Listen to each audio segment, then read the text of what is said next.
Welcome to Engineering Value from Your Pi System, brought to you by GTS Group and Dimension Software. My name is John Messenger. I'm the Chief Technology Officer at GTS Group. I'll be your host for today, and I'm really excited to spend the next 2 hours with you to learn how to engineer value from your Pi system by leveraging the advanced technologies developed by our technology partners, Dimension Software and PimSoft. Our speakers today come from a variety of industries, including power generation, alumina refining, iron ore mining, and steel pellet production. Each will share the story of their business journey in engineering greater value from their Pi systems, using the advanced technologies from Dimension Software and PimSoft. Before we begin, today's webinar is being recorded, and a link to the recording will be made available soon afterwards. Our agenda for today's webinar will be as follows. Our first speaker is Mark Faith, who is the Manager, Operations and Diagnostics Centre and Technology at AGL. Mark will then be followed by Patrice Taylor, who is a Solutions Analyst at Queensland Alumina Limited. We will then hear from Sophie Morissette and Emily Hebbert of ArcelorMittal. Our final speaker will be Carl Rickards, who is a Performance Analytics Specialist at Stanwell Corporation. At the end of each presentation, there will be a short time available for questions to the speakers, except for Sophie and Emily, as their presentation is a pre-recorded video. There will also be a discussion panel in the last part of the webinar, and you'll have the opportunity to submit questions for the panel as well. At the top of your Teams webinar screen, you will see a Q&A button. Please use this to submit your questions at any time, either for the current presentation or for the discussion panel. At GTS Group, we connect people and information. We're not only Australasia's largest specialist team in real-time data management and solutions, but also the largest team of OSIsoft accredited Pi system specialists in the Australasia region. Dimension Software helps organisations leverage their Pi system investment through industry-leading solutions, Alarm Sentinel and Asset Intellect. Today, we'll learn how Asset Intellect has been implemented at AGL, QAL and Stanwell to leverage their Pi systems and deliver real business value to those organisations. So without any further ado, I'll now turn the time over to Mark Faith from AGL, who will share their journey using Asset Intellect. Thank you, Mark. Welcome, my name's Mark Faith. Today, what I want to do is take you through our journey of how we're using Asset Intellect within AGL. So first of all, I'm hoping that I can move the slide. So I'll move the slide now to slide 10. Okay, so name's Mark Faith, fitter and turner by trade, then spent a few years in condition monitoring, 31 years experience in the electrical generation. It's all I've really done is electrical generation. Somehow I managed to look after the ecosystem, which also includes the OSI Pi in our data system. We also now look after drones and robotics and the operational diagnostic centre, but our main goal is being able to provide the data that is useful for the people on site. Next slide, thank you. So introduction to AGL, we've got over 184 year history from lighting the first gas lamp in 1841 in the streets of Sydney. We now generate over 11,000 megawatts of electricity, approximately 20% of the total Australian eastern seaboard requirement. We have things from our traditional thermal gas, brown coal, which, as you've seen, we're shutting down very shortly. Natural gas storage, as well as our renewables from hydro, wind, solar, battery, and obviously there's emerging technologies as well. Next slide, please. So our issue is with all this and all our systems is where all this data resides. How do we bring all this data together? And it's a problem we've had for many years. So in the past, we've had problems with dashboards and people producing dashboards in Excel, and they do Power BI or they use another program. All our reporting systems are all different. We have a document library. People put things in SharePoint, Teams in local drives or the cloud. So where do I go to get all this information? And from day to day, week to week, I'm going to 10 different places. So next part is, how do we find something that's ease of navigation? It's multi-program integration, so I can bring different systems together. It's web-based, so I don't have to install anything on the computer. We can also use mobility. We can look at version control. And as an added bonus, can I bring in alarm and events into a system as well? So that being the case, our logical choices when we were searching and searching and searching, we came across Asset Intellect. So how do we bring this all together? Logical choice was Asset Intellect. Next slide, please. Okay.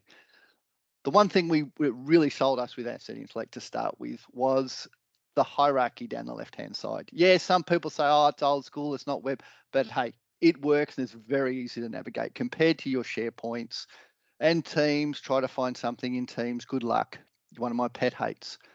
It allows us to bring all this data in together. Next slide, please. So that's our landing page. And then from the top of the hierarchy, we can build things in different ways. We can have a logical hierarchy that people can drill down even on our sites. But then our team in Melbourne and our corporate offices and our COO can just go into the top level, which is the asset overviews, and get all the information he or she needs to bring a logical understanding of what's happening on site. So with this page, we're bringing data in through a system called RT Duet, and it's actually pulling data in from an SQL database, and that's showing our D rates, which are currently on site. If we go to the next slide, we can have an overview of our, this is a Pi Vision screen, an overview of our renewable assets. So nice and quick and easy. I don't have to go into Pi Vision and find a version that is correct. I can actually go in and say, hey, this is the trusted version. And in the top right-hand corner, you can see it's just in dark blue. We do have a version. So we can understand what version we're on, and we know it's a qualified version. So next slide, please. The other thing we can do is, as we drill down further in and we make it useful for the people on site, we can actually replicate. And what we've done here is, here's the Pi Vision screen again, and we've replicated the HDMI screens. So for us, our maintenance personnel and even our engineers, before going up on site, and especially at our hydro sites, which could be 20 minutes and up to, in some cases, 2 hours away from the depot, they can actually view what's happening through the HDMI or HMI, sorry, screen, where before they had to go to site to actually see what was going on. So now we've actually been able to reproduce that in the HMI screens. Thank you. This has happened just recently, and this next screen, it's various sources of data being able to present on one page. And I must say, the team at Dimension have done a great job at being able to mix these together, and it's a matter of making sure we have the right information on the page. So we're using this for our control center for our dispatch center for the renewable site. At the top is a Pi Vision screen. That data is coming from Pi. And same with the top right, that's coming from Pi as well. That's giving us our reference data. That's coming actually from external, from AMO, and we're bringing that in through an IoT hub. But the graph or the data at the bottom is actually coming from a SQL database. And this gives them their trading information. And it allows us to print Pi Vision pages and a SQL underneath, and then be able to color code respectively on that as well. So it's a great versatile way of presenting data that normal Pi system cannot do. Next. Taking that a step further, we had a challenge with our environmental group. And this group, they had built spreadsheets for years and years and years. It evolved into the point where it actually took them a couple of days to produce a 3-monthly report to probably over a week to produce an annual report. We sat down and we looked at the workflow and we looked at how it all brought together. And one of our challenges was they had to edit data. So when it came back or they had data come in from a lab or from the instruments, in some cases they had to edit it. So what we've been able to do is use the SQL editor to give them a window to edit that data. And from that being able to produce the reports at the end of the 3 months or at the end of the year or half yearly automatically.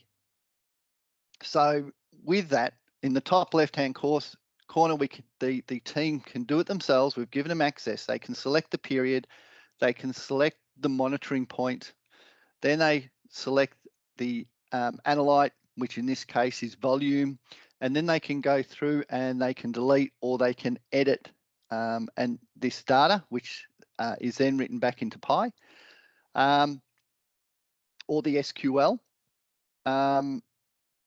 automatically with no real issues. It's just a native function of the system. They can go in at any time and do that for us. Next slide, please. The other added benefit that we've really found, again, we're going back to interactive displays for the trading people and dispatch, is the ability to have those systems update and the graphs update on an ad needs basis. So this can be up on the wall. They can have their mouse, they can select the dispatch pricing region. So for this case, we've selected in blue the New South Wales one. We can select Eildon, and on the right-hand side, the graph will come up looking into the future for the recommended retail price of what's that's going to be, and then under that, what the site, being Eildon, is going to be, dispatched at. And they can click through those, and that graph on the right-hand side will update. And that's a mixture again of an SQL data, so not just the Pi data. Here we've taken another step, which is looking at we're looking at our FCAS, and we'll talk. It's just going to have a few slides actually. So with our system, we can see that we might be off target. So the alarm will raise in the control room, but they might know why they're off target. So they can quickly come into here, select the date, select the dispatcher. Obviously, we can go back in time as well. From the two left-hand side, in number 3, dispatch interval details, we pick up Dartmouth and we can actually see that it was off target. Gives us a bit of information, but then what we can do is the DUID details in 4, we can actually see what the trend was happening for them right there and then. And they can export that, they can dive into why they are off target or why they were off target. So as a history. This is something that in previously was very difficult for us to do, especially in just straight Pi vision. We couldn't do that. This is has been built totally in Asset Intellect. Next screen, please. Then this is the FCAS, the Frequency Control Auxiliary Service. So when there's a frequency disturbance, we have to respond. As a generator, that generator has to respond within reason and within certain parameters. It's always good to keep an eye on how this is and how it's going, because if you don't respond, you can actually end up with quite a large fine from AMO, the governing body. So what we do is we have our data coming in from site, which is normally 1 second data. But then what we've been able to do is pull in our high frequency data from our protection relays. And that gets pulled in every couple of hours and then we run a Python script over it, and we also use Py to help create an event frame. Then we use the event viewer to be able to display that, actually have a look at the data. So with that, you can see here I've highlighted that AGL Loyang A1 generator, we had an event. Now on the left-hand side, you can see an arrow, and you can see a page and also a little trend. So from that, we can click on those and we can get more information. So we can see if we go to the next slide. Thank you. We can have a look at what actually happened within that system. So the purple is the high frequency data. So you can see where it deviated and how it responded to the low frequency data, which is in the green. If we go to the next slide, what happens, we also run the Python script over it. And that Python script then creates 3 reports. So we have an FGAS PDF, we have a high speed for AMO, and we have a low speed for AMO. So they're reports that we are already set and we can set to AMO. But from that, in the attachment, we don't have to go looking for them. They're here saved underneath that event. And all you got to do is click on it and bring it up, and you've got all that data in that one place now. So next screen.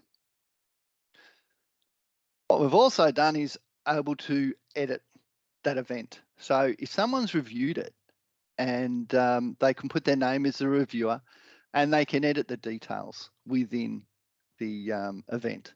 So this allows us to do, in certain cases, in certain events, be able to record things against it and put some information here for the next person coming in. Next slide. Excuse me. Another part of Asset Intellect, what Asset Intellect has allowed us to do, is start making what we call Athena asset health dashboards. In the past, engineers are trying to look after their plant. This plant, they're getting data from laboratories, they're getting real-time data, and they can't look, or they're not looking at, or they can get distracted from an outage or something like that. So they might miss a small trend. And in some case, we've had failures that have taken, when we look back, have taken 3 to 4 years to generate. The problem is we've normalized it because it's just been a very slow trend over 4 years. So one of the problems we had was data requires interpretation. We miss trends, right? An operator or an engineer cannot sit at his computer or her computer 8 hours a day looking at the trends. We also have various site expertise. Some people are very good, some people are very young. So we came up with a dashboard which, using AF, allows us to standardize those calculations and have this in an area in the Asset Intellect that anybody can go to and view, and they can have it up on their walls and they can quickly change. So if we go to the next slide. Once we find a problem, we looked at Unit 3, and actually Unit 3 had 2 alarms on it. What we've been able to do is, this is the detailed view. And what this view does, it allows us to bring all that data together, which can be the lab results, doing calculation in AF, if you've used manual logger or you've used data coming in from a manual system. We can bring that in and we pull it all in and we put alarms and alerts around it. So what we've looked at here is the red on the highest stator temp. We can see that the generator temp, rotor bar 74, is higher than normal. So what we're trying to do here is just show that, hey, we haven't diagnosed what the problem is, but we're alerting the engineer that this is different and it's higher than where you normally would like it, and it should be. We're not at failure yet, but it gives him or her time to react into an action and do maintenance on these systems before it actually fails. And a generator can cost $30 million to rewind, not something, and plus loss of generation, not something you really want to experience. Next slide, please. Okay.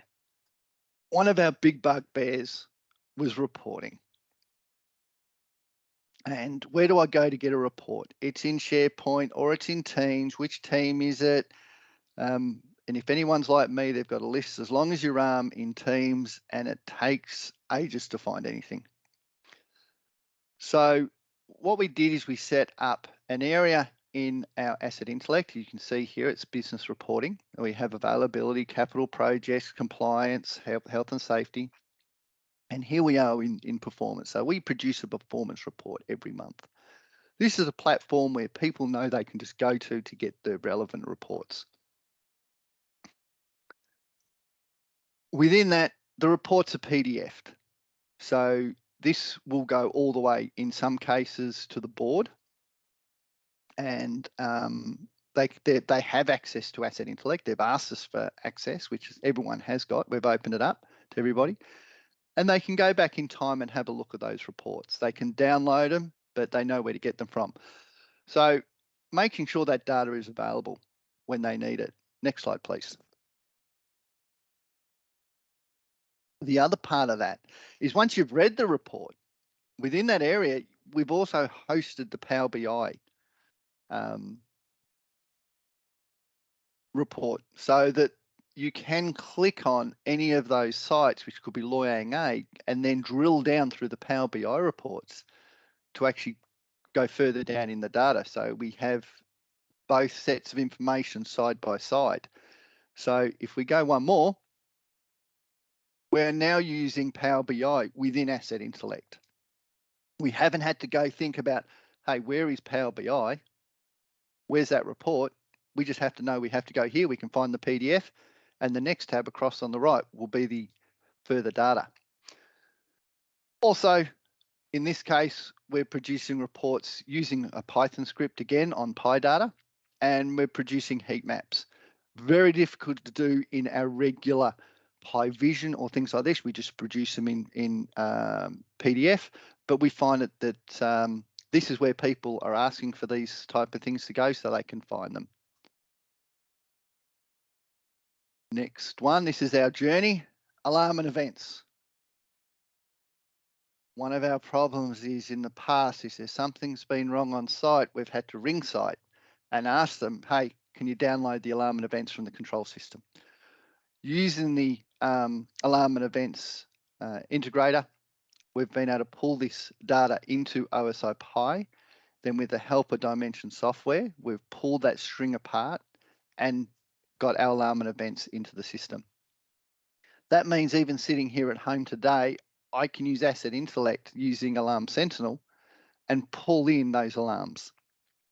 What we're finding is even the techs on site who have access to the DCS are using this system now because they're finding it easier to use than the control system to go through the alarm and events to filter. But it allows us great flexibility now and access to that data that we never had before. And if we go to the next slide, we're just probably 75% of the way through configuring our first KPIs. In the past, we download this data into a database, and then we create a Power BI report over the top of that. Very manual orientated. This will do this automatically for us. So once we do this, we can start managing our alarms. That's a bit of our journey. So next slide. That's our journey. We're still developing. We're still learning how to use Asset Intellect and how we get the most out of it. It does take time, and you do need that governance model over the top of it. Thank you for your time. Thank you, Mark. We haven't received any questions from the audience. One question I would like to ask is just with the alarm data that you're seeing there in Asset Intellect, that's coming through from Alarm Sentinel, is that right? Yes, correct. Fantastic. Yep. And obviously you've got a fair bit more that you want to do with that alarm data. Oh, look, it's even going to get more and more as we push And as we close down our coal-fired power stations and we start bringing in batteries and all these remote assets, it's going to become more vital that we pull those alarm data in, especially wind farms. Wind farms are constantly pushing alarms in, and we're still embarking in trying to get that data out of the wind farm. So it's a challenge. We're not 100% there. I would say in the case with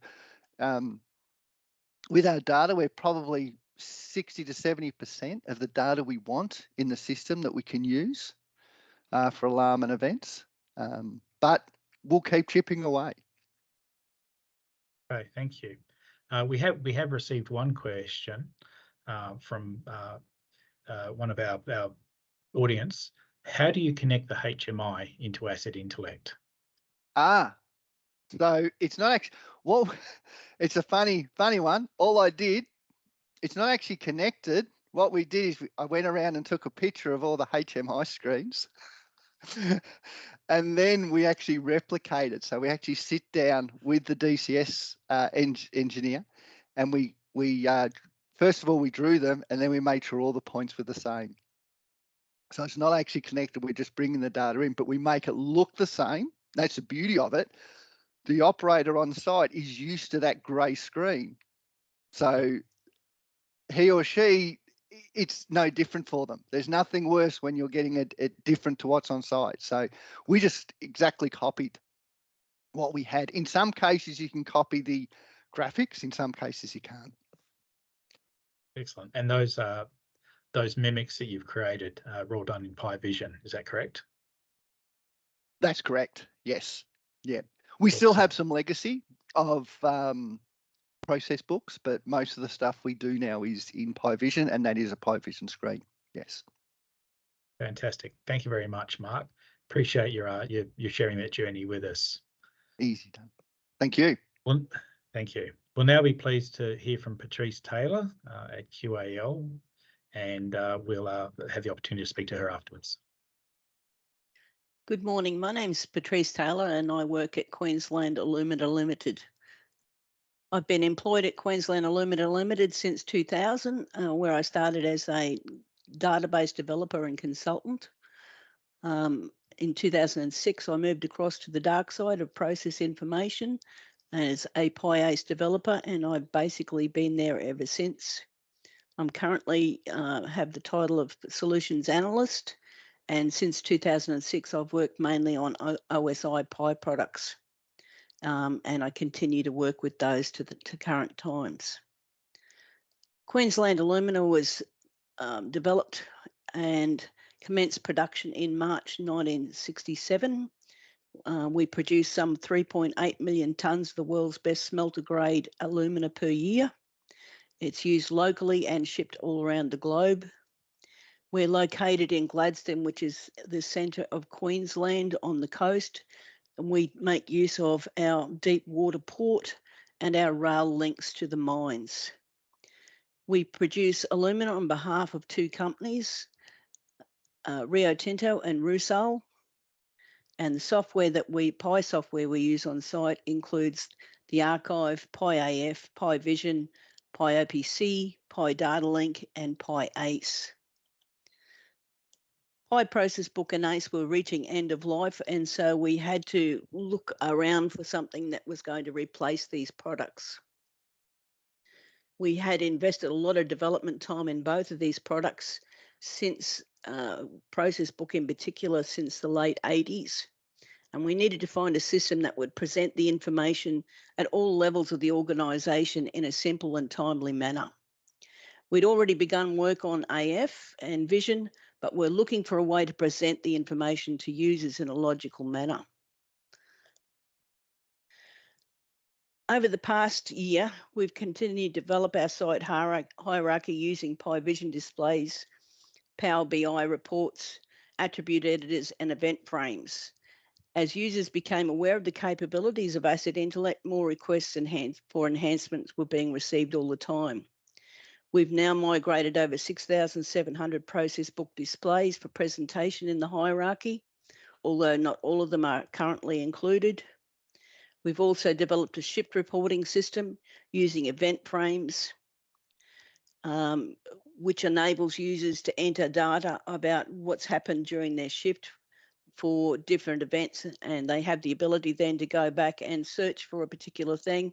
It contains a wiki, so they can put in documents, photos, any type of record that they like. The beauty of it is that if a log event stays open until it's closed by the user, which means that an event can take place for any length of time rather than just the 12 hours of the shift.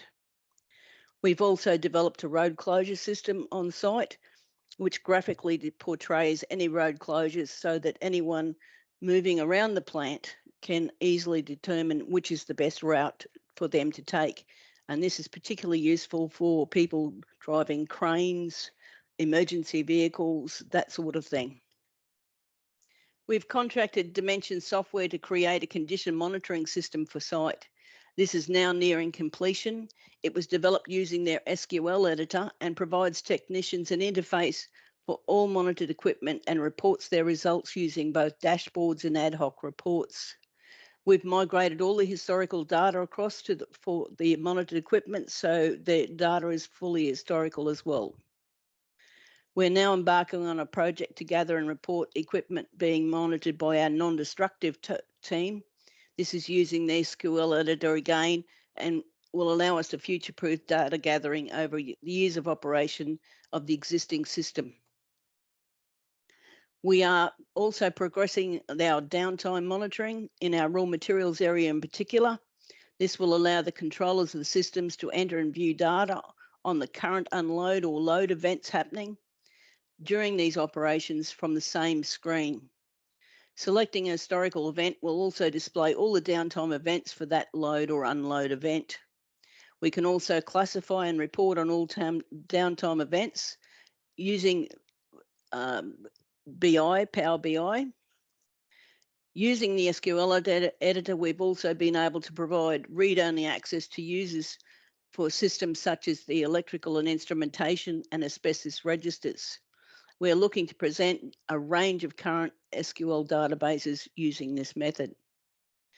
Here you see their road closure system. So this is basically our plant, and the road closures are signified using a pin. This is the condition monitoring system. This is one of the dashboards. This is at the highest level, and it actually classifies, presents a number of different pieces of information. So this is star rating, which is a rating of 1 to 3, and it's moved against our ABC rating, which is a rating of importance in the plant, and produces this lovely heat map. We can also see what surveyed versus missed equipment, if there's any reason given for the missed equipment, and also any high risk notifications created are actually listed here. Just on the basic process book displays, what we've done is we've replaced quite a few of them with vision displays, and they present much better in the hierarchy than the process book displays, although we still do use some of those. So this is a basic downtime system. This is on our spent liquor.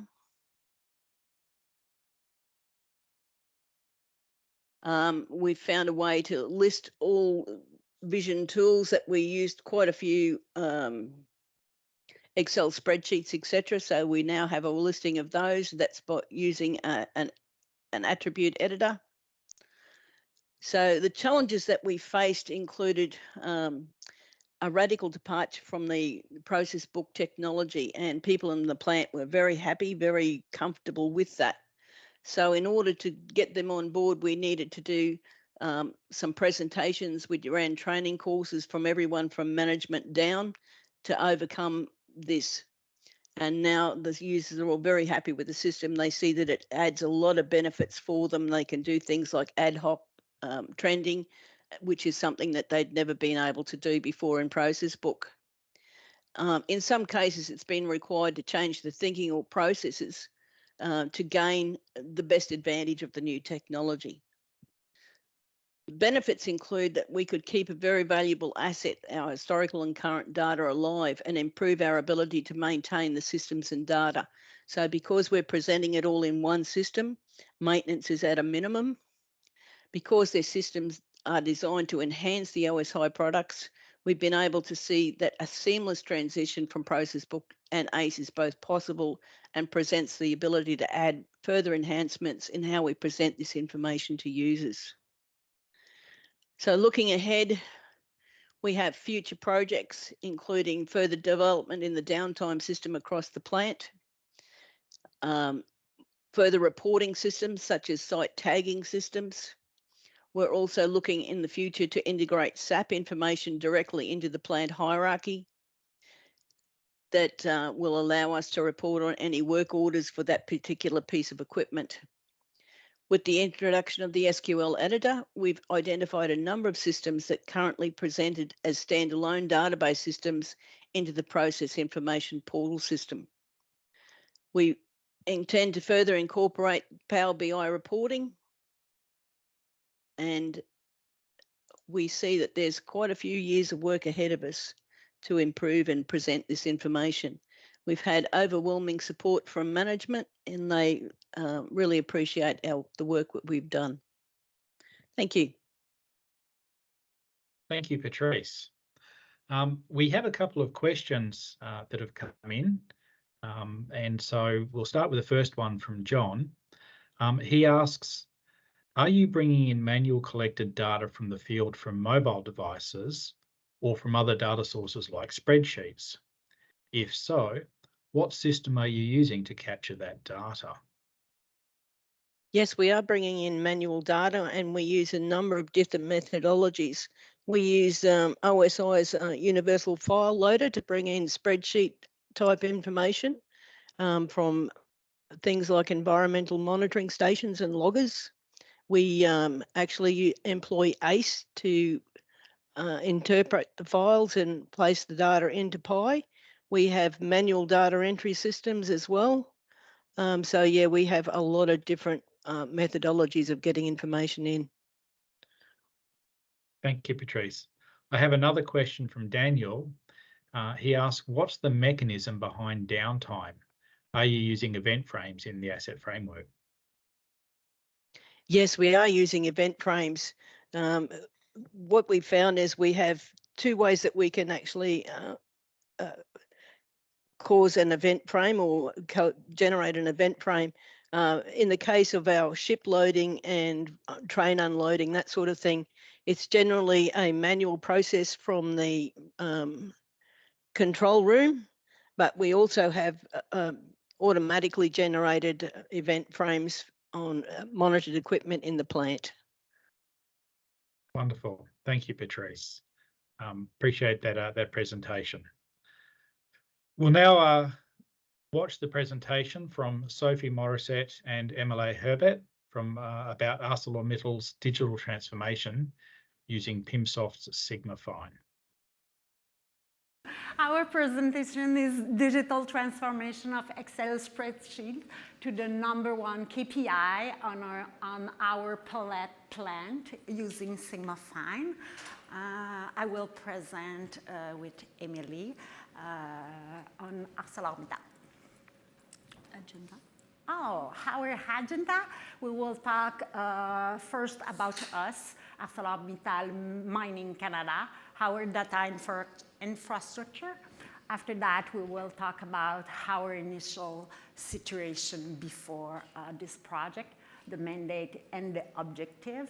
And after that, we will see the digital transformation. We will see a lot of things that Andrew talked about and Bernard talked about. And after that, the result and the next steps. So, about us. ArcelorMittal, AM, and AMIC, it's two complementary companies operating on the North Shore, like Bernard said. We are producing concentrate and iron oxide pellets for the steel industry. And we have a rail and a port infrastructure to transport and ship its product to 4 continents in the world. Both are part of the ArcelorMittal mining segment, the world's largest steel producer and among the 5 largest iron ore producers worldwide. So now it was what I was saying before. Like I said, 26 million tons of concentrate. The concentrate is produced and transported by train.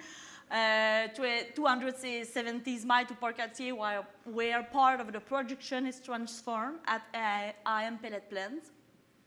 Its annual production capacity is 10 million tons per year. The plant produces different pellet types to satisfy customers' requirements.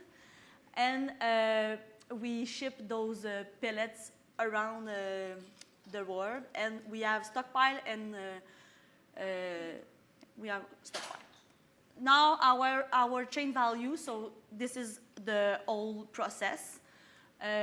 Like I said, just to have some image to put you in context. We have the mine. It's very, very, very large site. We are mining a lot of concentrate there. After that, we did the extraction of the concentrate. We have a lot of equipment, like shovel loaders and a lot of other equipment. It's ore material. It's ore, not concentrate, it's ore material. Yes, it's ore material. And after crushing, milling, concentration, we have concentrate. You see every equipment. After that, we transport that concentrate to Port-Cartier. And our facility pelletizing, we have grinding line and duration furnace to do the pellet. It's that section of the chain value that we are reconciled with Sigma Fine. It's only this side, this part of the chain. And after that, we are shipping the material all over the world. So now it's Sophie turns our data infrastructure. Okay. Our company use 3 Pi servers, different, one at the concentrator and other one to the pellet plant. And we have another Pi server for Sigma Fine. All these Pi servers are connected to the pump, the motor, and all the equipment with the PLC, you know that. And we are able to archive all this data. On that, we have 2 Pi AF server, one for Sigma Fine and another one to build a model, an asset-based model like Andrew said. We work a lot with that. It's very, very good. We will see it later. We don't use Pi Analytic. We use a lot Pi Event Frame. It's like the case in Sigma Fine. It's the same principle. And after that, we use Pi Notification to be advised for some special event. And we have a lot of this data will be in SQL, will be pushed, and we have a lot of other information in SQL Server and in SAP. Our company are principal based on Microsoft technology and tools, and also on OSI technology. And we use also a lot of Microsoft Office suite. You know, before we have 5 tools like Excel, Outlook, and now we have 30 tools. It's really, really powerful to use.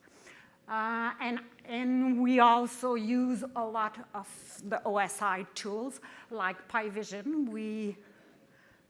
We use a little bit process book, but the most of the people use PiVision. It's really, really useful for us. Process book just a little bit.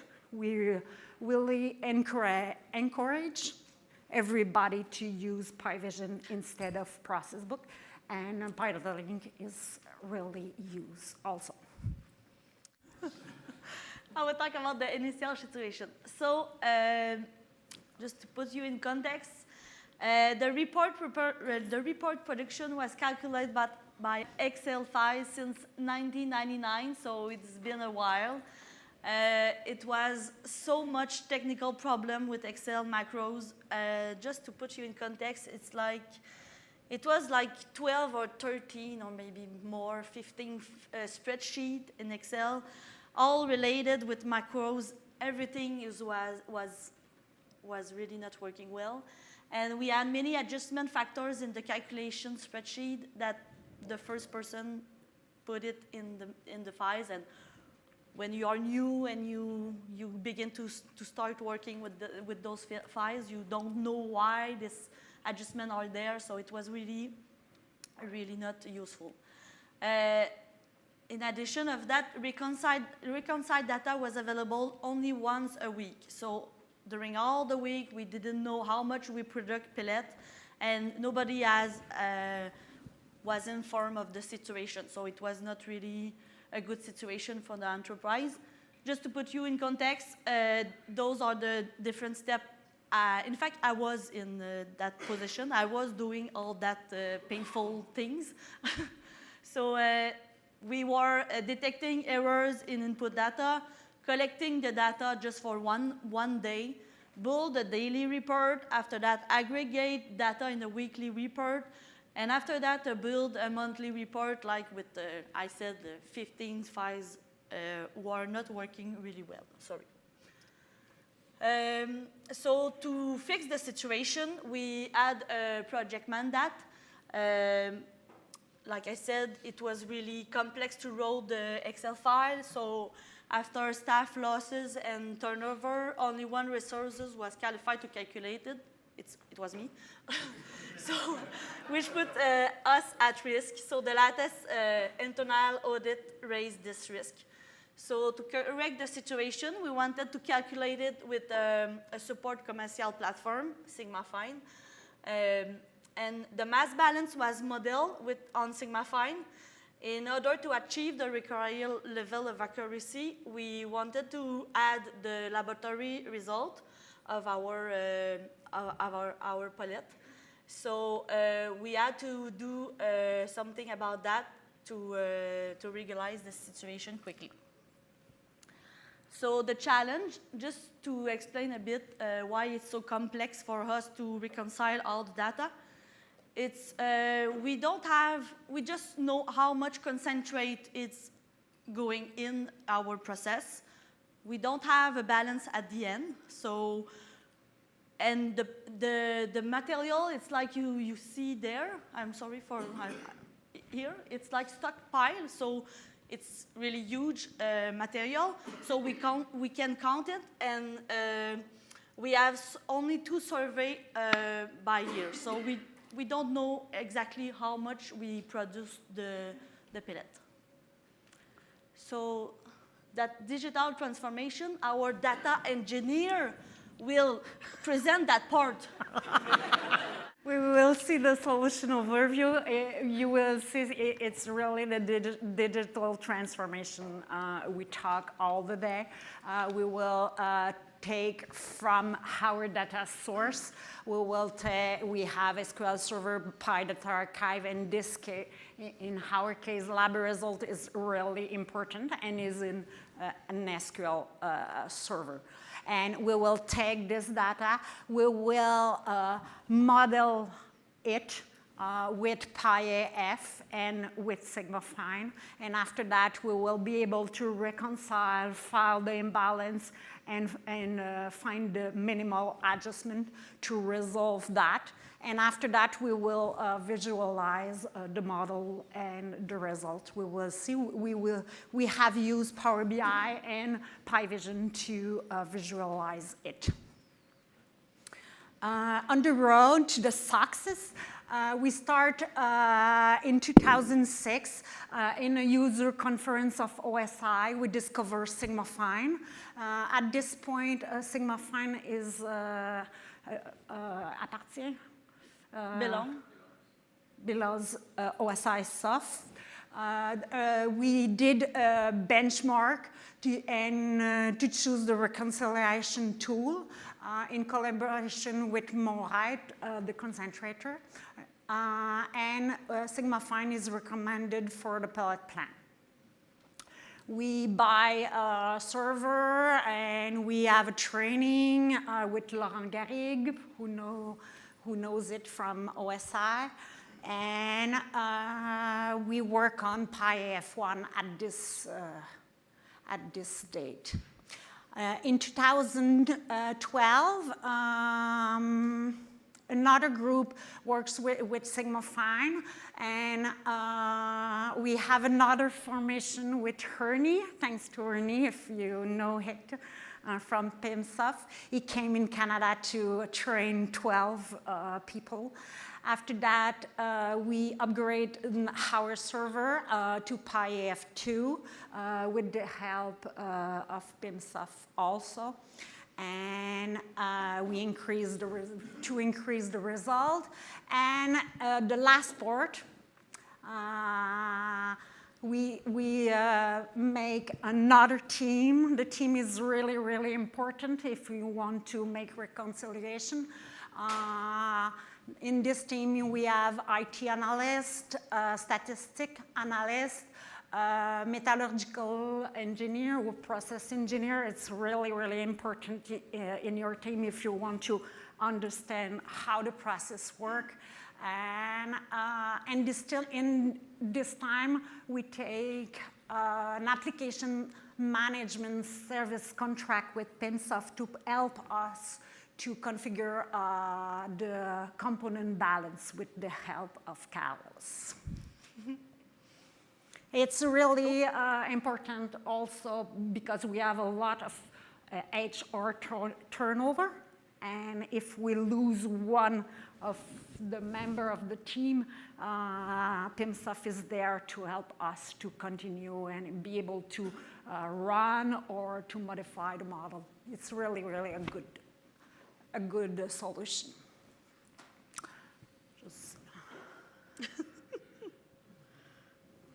Okay, the first part, you have to, we build a component balance model. It's a mass balance, as you done, everybody, but you had the component.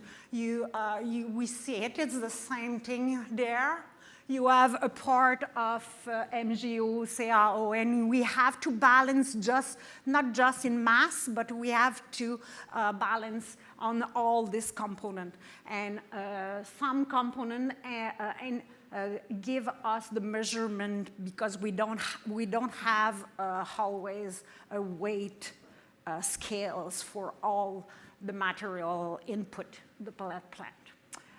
It's Sigma Fine. We have, in this model, we have 140 analyzer, a lot of flows, volumeter is principal, it's mass volumeter, 12 tank, and 17 nodes. With this model, we don't use process book to reconcile. We just use only PyAF in PySystem Explorer. And we use a scheduler to start the reconciliation every day automatically. Every day, 1 minute after the end of the day, the reconcile mass are available. It's really, really, it's worked very well. Never, each day, the reconcile mass are there. To visualize the model, simply, we take a process flow sheet and we configure it in the model.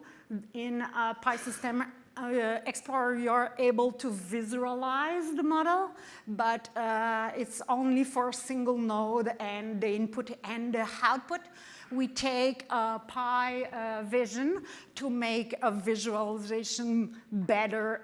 It's more easy to understand. We only take an AutoCAD draw, and after that, you paint on that to see if equipment is running or not, understand the flow where the materials begin just there. We have the weight scale at the entrance, and you put it in the silo, and after you pass from the miles, and after that we mix it, and after we have the pelletizing disc to after the furnace, the two furnace at the end. It's really, really simple to understand what is our model and the process. And within this display, just below, you will see the reconciled mass calculated for the latest day. It's really, really simple, and everybody understands that, and the reconciled mass is accessible for anybody. And if you want to have more detail, you have a link, and you will connect to the Power BI and the complete report. We will see it later. After that, it's the PyVision part. We use a lot PyAF. In the PyAF, we have two PyAF. One is only for SigmaFine, and the other one is the complete asset model. We use it to an asset-centric model. We build a unique base template for all equipment and plant. We build it with Osvaldo Bascure from OSI. He gave us some cue, and we build it like for each equipment. We have the most important KPI for each equipment, like his production, the operating hour, the performance, and all the KPI you want to have on any equipment or plant. And after that, we use PyEventFrame to collect, consolidate, organize, and contextualize data. We regroup all the information, the reconciled mass, the operating time, the product, availability, energy. We collect all information, temperature, and we structure the information to be able to analyze it and find more interesting information. We use also a lot PyNotification to detect event and send out a notification in the SigmaFine reconciliation.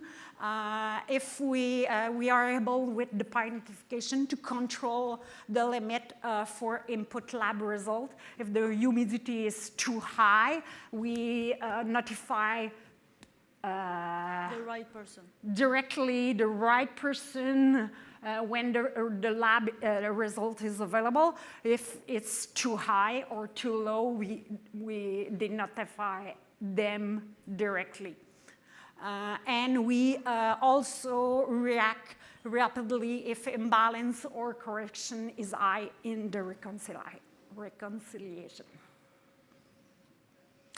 After that, we use Power BI. Power BI, it's a powerful tool to reporting KPI. We are able to see the production, operating time, the performance, consumption of raw material, and energy. And we present it like a value tree driver. And the first number at the top, it's the reconciled mass from SigmaFine. It's our production for the latest day. And you see rapidly if you are higher or lower than the objective. In this case, we are 5% below the objective. It's red. And you are able to follow where is the problem. And in this kind, it's split on furnace 1 and furnace 2. And we see the two furnaces are below the objective of production. And if we follow the value tree, we will see it's the performance that is incorrect on both lines. It's very, very powerful, and we have a lot of pages to verify or display all this information. All graphs are interactive. If you click on one equipment or one number one day, all the other graphs will interact. and you are able also to extract all the data in those graphs. You are able to share just an hyperlink for share the report. It's really, really easy. And we have one page on the reconciliation. We are able to, we list all the node in our model, and we list it in imbalance the order. The first one is the node with the major imbalance, and we are able to see the imbalance not just for one case. We can do it for one case, but we are also able to see the imbalance for multiple cases in the same page. And just after, we do the same thing to show where is the major correction, the mass correction, and also the mass test one in the latest graph. And this page is really, really useful and used every day to verify where is the imbalance and the adjustment we have to do. Oh, and a response for Carlos. All that is possible if you use PySQL Commander to extract the event frame data, and the PyOLEDB to extract also the PyData archive. So now the results. It's soon finished. I know we are a bit in balance in the time, so. So the result of all that, we see, you saw everything we done with SigmaFine and all the PIMSoft tools. So I just want to put emphasis in the fact that our situation, it was really painful before, and now it's like another life for us. I don't have to do anything about that. Every day the reconciliation is done.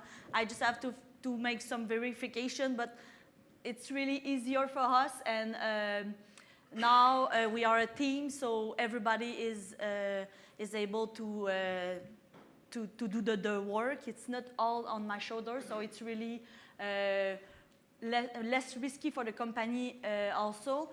And with the service agreement with SigmaFine, it's really with PIMSoft, it's really helpful. So it was the advantage. The digital transformation, like a resume, the challenge was with the Excel file and the way we can't really count our production. With a component balance using PyData for feeding SigmaFine, it was the solution. And we add a copy production report with Power BI, so the result is really interesting. And our next step, because we want to improve our model, it's not finished for us. We want to before I can explain you why we put that picture, it's because we have a surveyor. They went at our plant to do 2 times a year by year a survey. But we have a drone, and me and Sophie and other people are doing we try to do 2 flights by month, and we can use that data to reconcile our real production with SigmaFine. So it's great to make adjustment with that new equipment. So we want to use that more and more to be more accurate. And also the next step, we want to implement a laser at the end of the pellet plant. So we will have a measure at entrance and one at the output. So we want to add it in the model too, to be more precise. And we will maybe do an energy balance soon, because our oil park will soon be we will have instrumentation there. So we will try to do a model with that.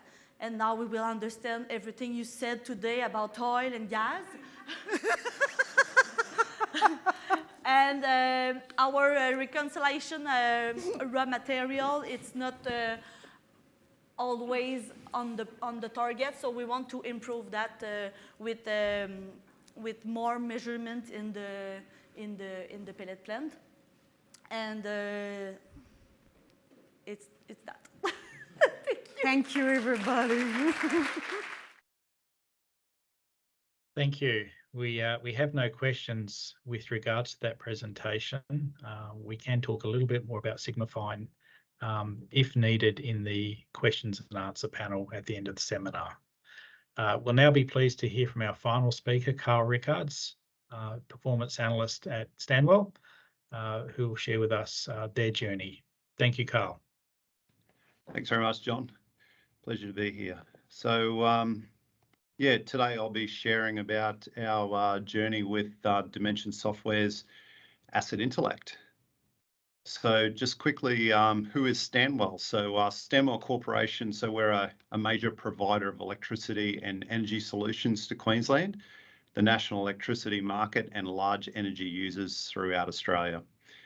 We're creating a new lower carbon generation portfolio that's complemented by energy storage. We're driving the development of a renewable hydrogen export industry in central Queensland, and we're keeping the lights on as the state's energy industry transforms.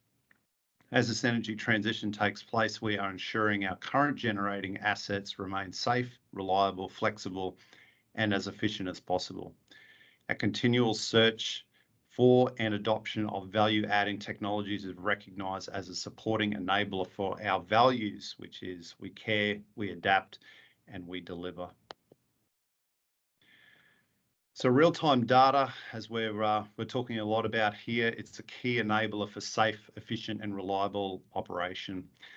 No doubt something that everyone in industrial process is fully accustomed to. Stanwell has been a significant user of the PI system for over a decade. I think it was around 2009 that the PI system first came in to the organisation. We use it in three main ways here. We have advanced calculations to identify and alert performance degradation. These were developed by a lot of some of our key users within the business. Process safety compliance KPIs, which we monitor closely. And we also use the PI system for environmental monitoring and compliance. So at the beginning of 2020, we embarked on a project to replace an aging shift log system at one of our sites and also provide a significant uplift for a similar system at another site. Stanwell needed a technology that could deliver our regulatory obligations, that integrated with our core business systems, and most importantly, ease of use for our people. There are numerous market offerings in this space, all with class-leading capabilities. So why did we choose Asset Intellect? We had previously looked at Asset Intellect as a capability to integrate and centralise our disparate data systems into a common platform, something that's been talked about a lot here today, actually.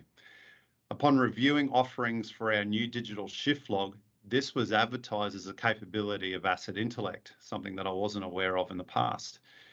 Asset Intellect seamlessly integrates with PI, which is considered one of Stanwell's core business systems. So GTS Group is a real-time technology partner of Stanwell. Having local capability with the chosen technology was very important, as the digital shift log requires a high degree of uptime for our operational sites. GTS Group provided resourcing alongside Dimension Software to implement the project on time and within budget. Adding Asset Intellect to our current 24/7 GTS support agreement was straightforward, maintaining a simplified and common support framework. So this is a bit of a screenshot of what our shift log looks like.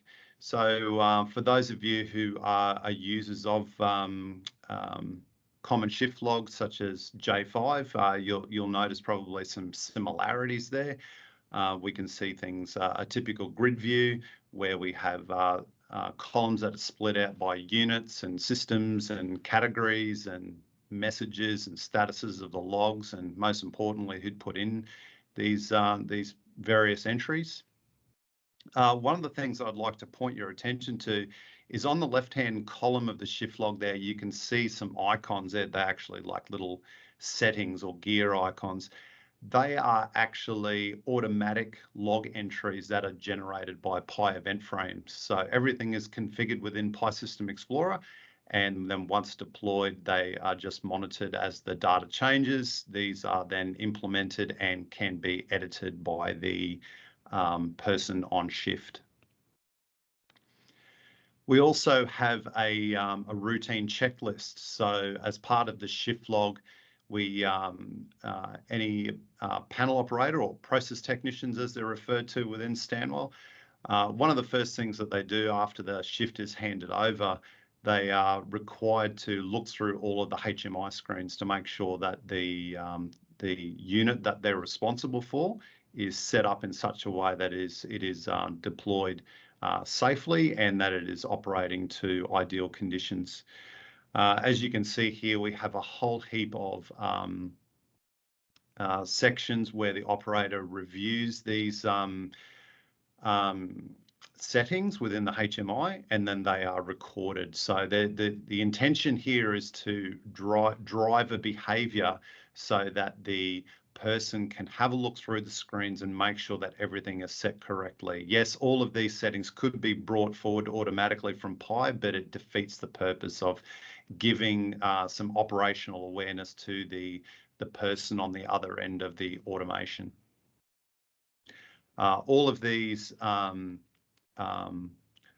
fields that you see before you are actually Pi AF attributes.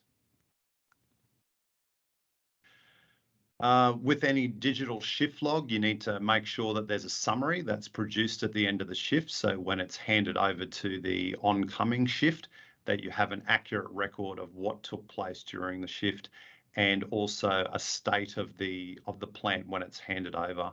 So just a little snip there that you can see. So this has a similar look and feel to what Mark shared a little earlier. It's a PDF document that is produced, and then all of the shift handover documents are accessible just by the left-hand column that you can see there in front of us. So reports from previous shifts can be easily viewed. We can see on there the shift that was on, the unit they were responsible for, who the person was, and the current status of the shift, what the megawatt profile looked like over the shift, all of the main and significant drives of each particular unit, what status they're in, so whether they're running or not, or they actually turn a magenta color if they are unavailable as well, if they're under maintenance. So, and all of that is brought in automatically from Pi data. As we've also heard from other presenters today, we have links into Power BI reports. So this particular one here is linked to our plant outage planner. So we have a typical Gantt view where we can see what units have any sort of outages or output reductions throughout the day. So it's in a common place. I've got a little note there at the bottom there. It says view is asset contextual with Pi AF. So even though that we're looking at the hierarchy on the left-hand side, we're at the top level of Stanwell, so we can see the entire Stanwell Corporation portfolio. If I was to click on a different unit within the portfolio, so say in this case, if I clicked on Unit 1 underneath Tarong Power Station, I would just see the view for Unit 1. So you can visualize how handy and easily accessible it is to find the right information for the person that is viewing the information that is relevant to the piece of equipment that they're responsible for. Same example here. So this is an overview of one of our fuel systems that's introducing pulverized fuel into the furnace. So you can see on the left-hand side here, we're looking at Unit 1 A mill. So if I was to click on B mill within the hierarchy, all of that data would change relevant to B mill. Something else that we have there, I think I've got it on the next slide. Yes, you can see that there it says documents and drawings. So we've actually got referenced relevant drawings within our electronic document and resource management system, where we can easily pull up drawings, process control sheets, and even on the right there, you can see that we have operating instructions. So as Mark was sharing with us earlier, trying to find these sorts of things can be really laborious, and especially if you haven't used a procedure in a long time, trying to remember where it is. All of this is contextual underneath the particular asset that you're looking at within the tree. One other thing that we've started to do of late is linking all the plant area strategies along with the assets as well. We've also got integration into our ERP system. So we use ABB Ellipse within Stanmore Corporation. So the top section there, you can see a filtered view of our shift log. And then underneath that, that is a direct integration with Ellipse that is showing us open work requests. So we can see the dates when they were raised, their current status, any details that are particular with that particular work requests, and their priorities. One of the things that you can't see, but there's another column there that has a hyperlink that opens up Ellipse and takes you directly to that particular work request. So one of the things that is always a bit of a hassle, as you can see in one system, especially in a shift log, that has a reference to a work request or a work order, and then you need to open up that system, do a search for that particular work order and find it. What this does in Asset Intellect, this allows you just to click on a link and it takes you directly to that particular part within the ERP system. We also utilize the attribute editor function within Asset Intellect. So what this example that we have here is at Stanmore Power Station, just inland of Rockhampton. Fuel, coal specifically, is delivered from a mine out west, further west. And when it's brought in via trains, we used to have a system that was, there's no way of putting it better. It was just fully manualized, a lot of writing down on pieces of paper, things would get lost. Things would then loaded into databases, and incorrect things would get loaded in. So what we've done here is we've added a combination of the attribute editor where we can enter data directly into PyAsset framework. And then in the lower section there, you can see that we have a PyVision display. And what that allows us to do is that we can use PyVision to determine when the coal unloading started and when it finished, and that will give us timestamps. And then you can see up the top, there's a little new button. We can click on that and that will open up a dialog where the operator can then enter the consignment note numbers, the starting and ending time of the trains, any other information that's relevant to that. Once that's submitted, PyAsset Framework then basically does a quick bit of arithmetic to say that, well, this is the totalizer at the start of the delivery. This was the total at the beginning of the delivery. Take away from the start from the finish, and the difference gives you how much coal was unloaded. That value is then pushed off to a SQL database, and then that is used for various other uses. One of the big advantages that we had is that we recently transitioned over to a trade certified weigher on our coal delivery belt. And we've now shifted from nominal weights to actual delivered weights, and we've had significant savings since that was implemented. This also, now using PyNotification, sends off summaries of each unloaded train, not only to internal stakeholders at Stanmore, but also to external stakeholders such as the rail delivery company and the mine themselves.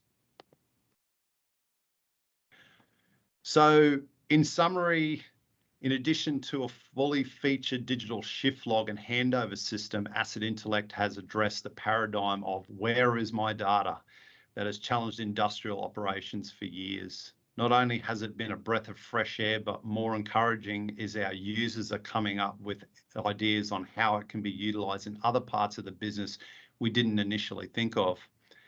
Being able to contextually filter the view according to the asset hierarchy, thanks to Pi Asset Framework, makes cutting out the noise so simple, giving the operator, engineer, or manager the ability to make data-driven decisions quickly.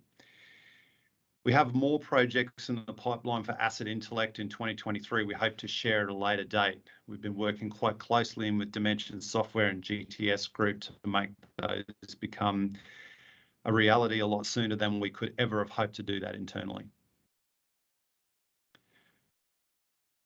So that is Stanwell Corporation's presentation on Asset Intellect. John, do we have any questions from the panel, from the audience? Thank you, Carl. No, we have no questions that have come in from the audience, actually. Maybe we have. Question from John. What is the main reason you need Power BI? I assume you're on Windows, so not Googling to link the documents to Asset Intellect.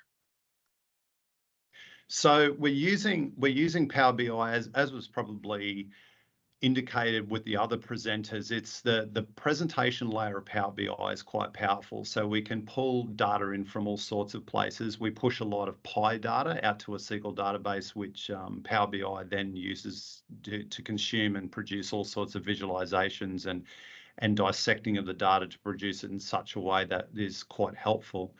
But being able to then link it within Asset Intellect, one of the things that Mark Faith mentioned earlier, I had quite a big smile when he said this, is that, you know, one of the biggest problems with Power BI is trying to find my Power BI report, but putting it into Asset Intellect just makes it so easy to find. Plus some of the presentation capabilities of native tools like Pi Vision is quite limited. So that's why we use Power BIs for those instances.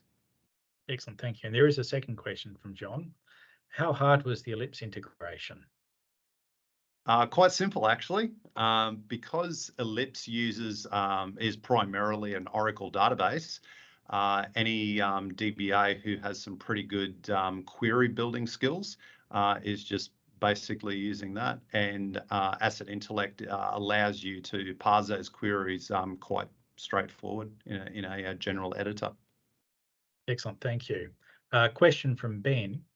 What role does data governance play when handling manually entered data or confirming shift log events? Yes, that's data governance has always been is something that's a little can be challenging. So we've done some basically some principles and guidelines to follow.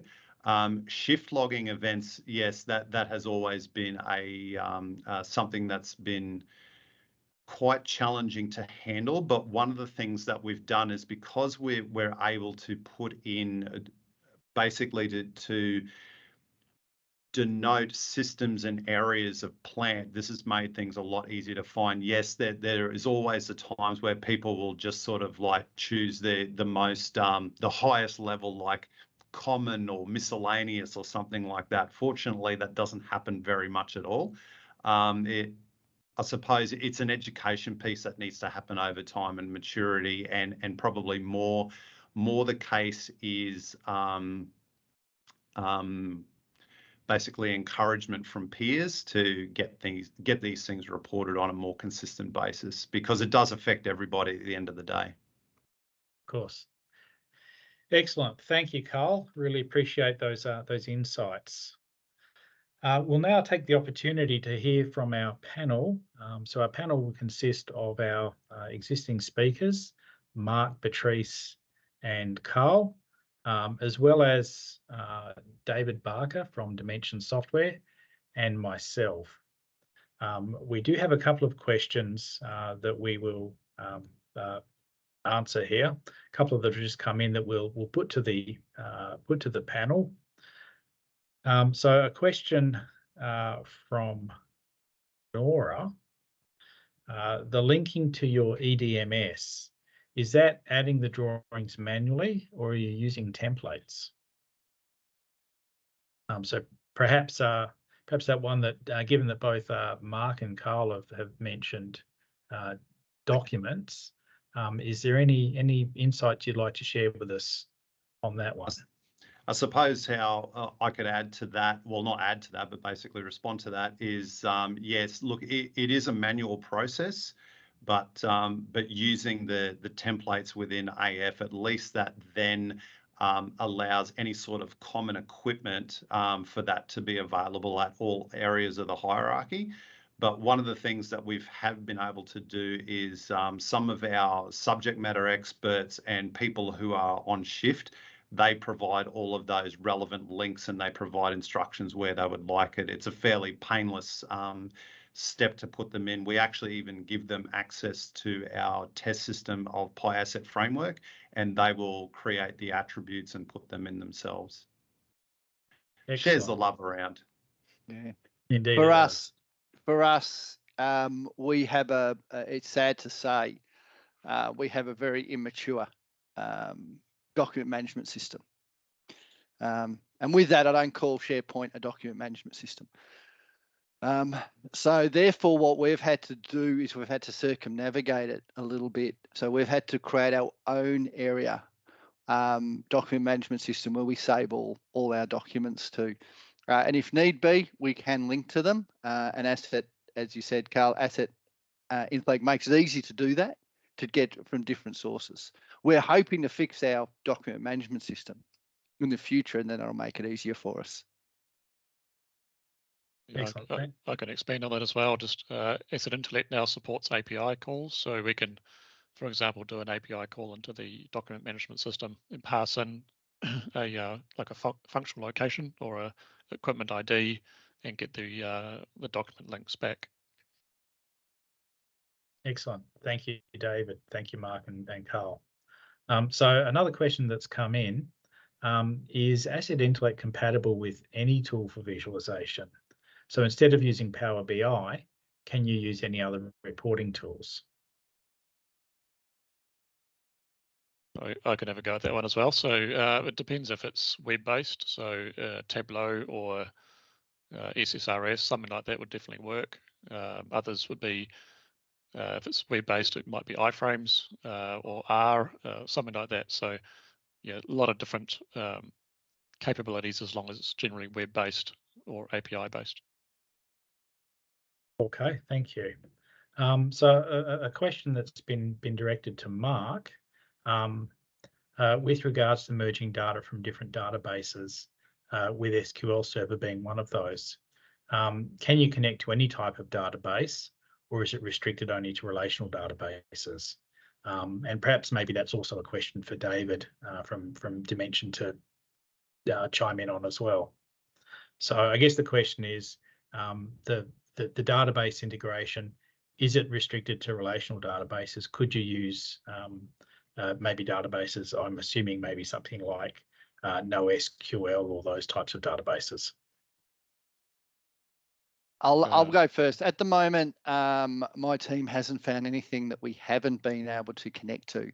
And in some cases, what we have done, instead of going to a remote database, what we have done is we've written a script, or we've got a system to bring it in to our what we call our enterprise data lake, which is different type of data stored different ways.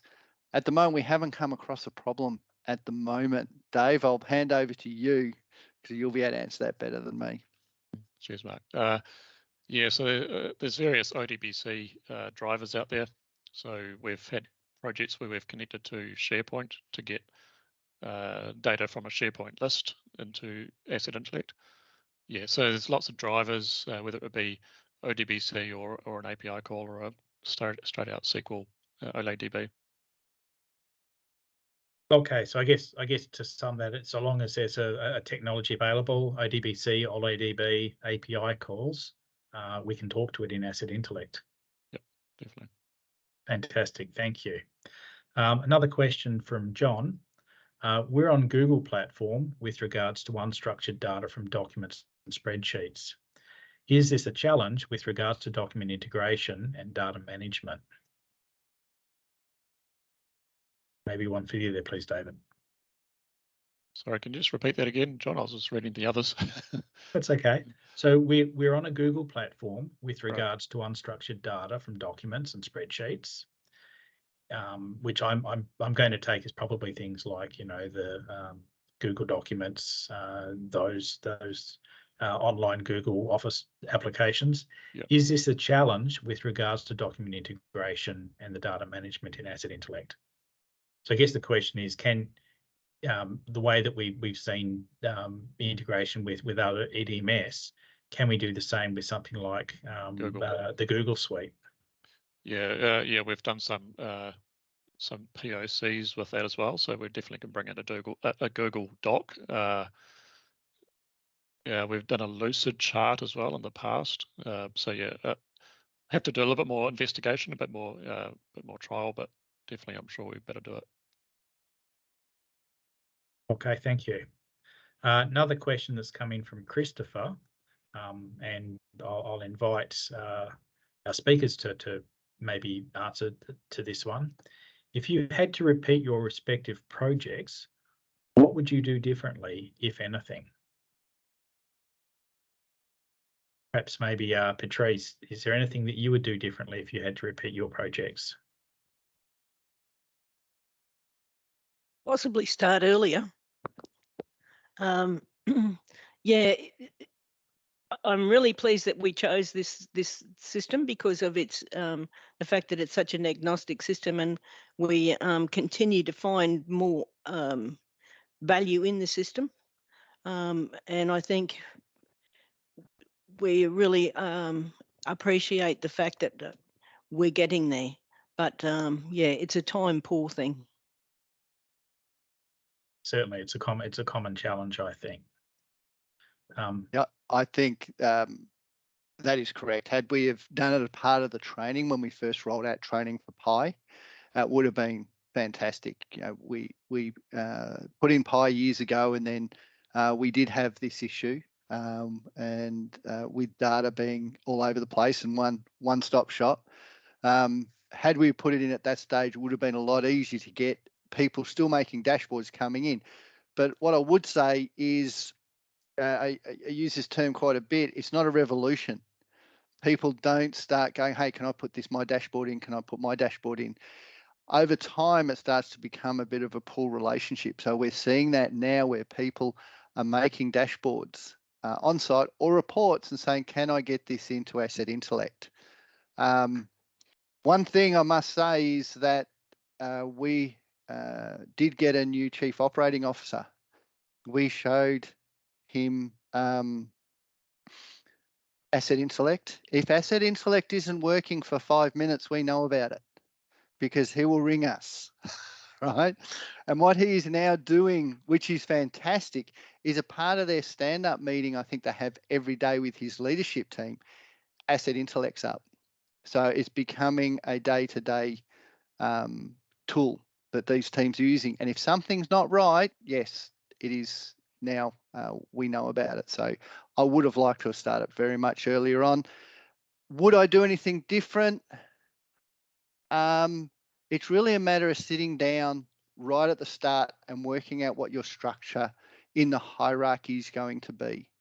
Because at the end of the day, if you start on that journey, you can pull things apart and go again, but it's a lot harder to do if you sit down and just spend a day or so working out how you want the structure to sit. Okay, and the one thing is, what I found is with AGL, we have changed a few times. So be careful about what you use in the naming structure, because your team can change names, and that just creates a heap of work to go through and change all your displays. So try to make those generic. Very, very much a common data management challenge, I think. Thank you for that, Mark. I can definitely echo a lot of what you said there too, Mark. You know, one of the things that how we got Asset Intellect on board as soon as we did, I actually did up my my own little glossy version of your glossy there, Dave. something that was a little bit more specific to what we were looking for, and I just happened to show it to the CEO as we were passing by my desk, and he says, "Oh, I haven't got time, Carl." And I just said that. I said, "That's all right." I said, "Take it with you if you can read it, great." And I didn't expect anything. Anyway, he came back to me the next day and he brought it back and he just said, "Carl, can this do even half of what you've got written on this piece of paper?" And I just said, "Well," I just said, "I believe it can." And he said, "Well, if it can," he said, "this is a game changer for us." For the CEO to say that, and you know, the CEO that we had at the time, he was a no nonsense sort of guy, and for him to recognise that with just taking this piece of paper away, and I didn't even really get time to talk to him about it, that spoke volumes. And then before we knew it, we had Asset Intellect in, and the uptake rate, Mark, as you've said, has been exponential. The sites are really embracing it. All levels of management are using it, and there's even departments now that are using it. It's just quite, it has been a game changer for Stanwell. Excellent, thank you. I have another question from BJ, which is for David at Dimension. Can you talk about Asset Intellect's integration with SAP and SAP Analytics Cloud? Will it work well with the asset hierarchy? Yeah, so generally the asset hierarchy is, which we obviously is asset framework. A lot of sites will use the SAP functional location structure as their as their AF hierarchy. So in AF, typically there will be an attribute for the functional location, the flock code. We will then pass that across to a query into SAP. Normally that's an API call, and generally there's some third-party layers that we use to connect our API call to SAP. So yeah, very straightforward. We've got a demo of that as well. Fantastic, thank you. Another question from Lam. How can we download a trial version of software for testing? Is that something that that they could contact one of your sales folks to talk about and arrange, David? Yeah, exactly. So yeah, we have a cloud-based instance as well, so we can offer a login for that, and we've got existing content that we can show and explain how that works, and then they can take that away and use it and show their peers. Fantastic, thank you. Well, perhaps have one of the guys there reach out to Lam and have that conversation. Right. Thank you. That appears to be all of the questions that we have from the audience. So I think this is probably a good time for us to look at concluding and summarising.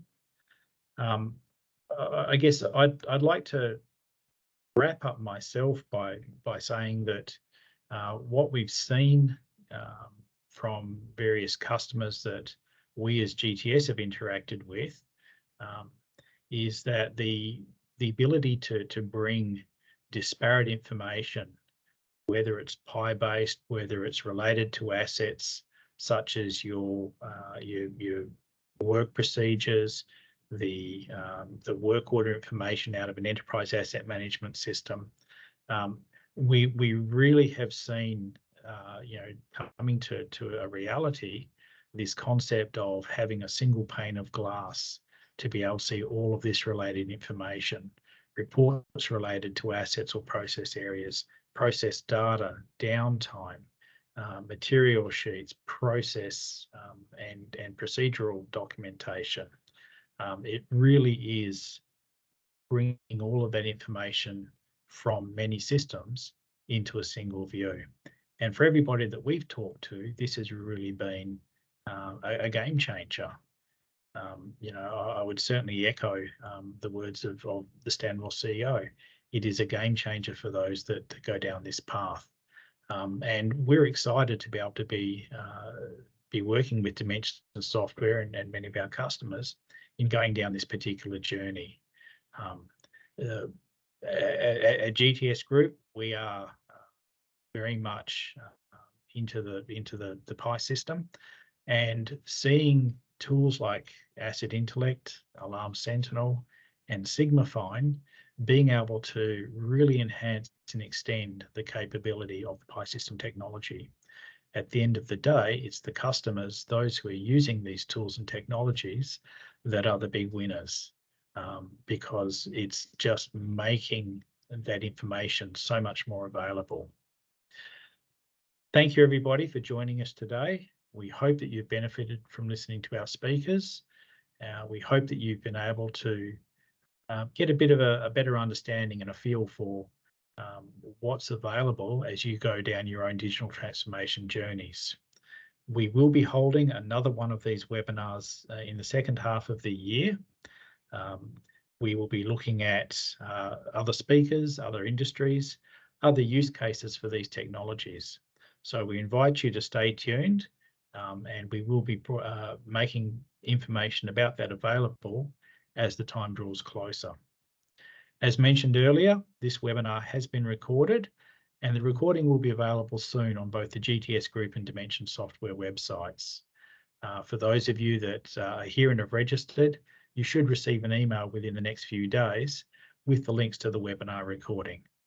Thank you again for participating. Thank you to our speakers and panel members. We trust that you have enjoyed and gained from the content. We thank you and good day.